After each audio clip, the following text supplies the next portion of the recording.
किसान का धैर्य। एक समय की बात है। एक किसान था जिसके पास एक घोड़ा था। वह अपने इस घोड़े से बहुत प्यार करता था। उसे अपने घोड़े पर बहुत ही गर्व था, जो किसान की कमाई का जरिया भी था। अपनी इस कमाई से किसान अपने परिवार का पेट भरता था।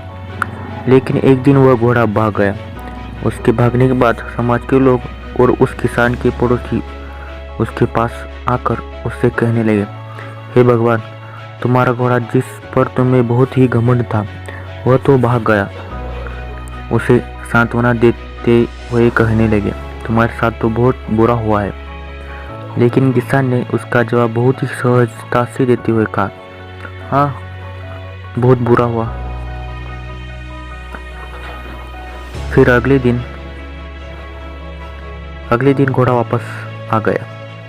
लेकिन सिर्फ घोड़ा ही वापस नहीं आया, बल्कि वह अपने साथ 3 जंगली घोड़े को भी लाया।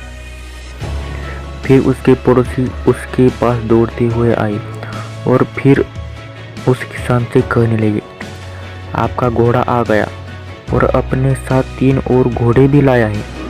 यह तो बहुत अच्छी बात है। आपकी किस्मत तो बहुत अच्छी है। किसान बहुत खुश हुआ, उनकी तरफ देखा, फिर उसका जवाब बहुत ही साधारण रूप से दिया और कहा, हाँ, शायद कुछ दिनों बाद। किसान का बेटा उसी जंगली घोड़े में से किसी एक को काम के लिए उपयोगी बनाने की कोशिश कर रहा था। उसे ट्रेनिंग दे रहा था। लेकिन इसी कोशिश के दौरान घोड़े ने उसे जमीन पर पटक दिया और उसका पैर बुरी तरह से टूट गया। उसके पड़ोसी उससे कहने लगे, उस पागल घोड़े ने देखो तुम्हारे बेटे के साथ क्या किया है, उसका पैर तोड़ दिया। यह तो बहुत बुरा हुआ है। किसान दुखी हुआ और फिर उसी तरह जवाब दिया और कहा, हाँ, शायद मेरे बेटे के साथ गलत हुआ। कुछ दिन बीत जाने के बाद सेना के कुछ जवान उस किसान के घर आते हैं और जंग छिड़ने के कारण नए जवानों की भर्ती कर रहे होते हैं। उसमें से एक जवान ने किसान के बेटे को देखा और बोला, इसका तो पैर टूटा हुआ है, हम इसे सेना में भर्ती नहीं कर सकते। और वे जवान गांव के सभी लड़कों को लेकर अपने साथ चले गए।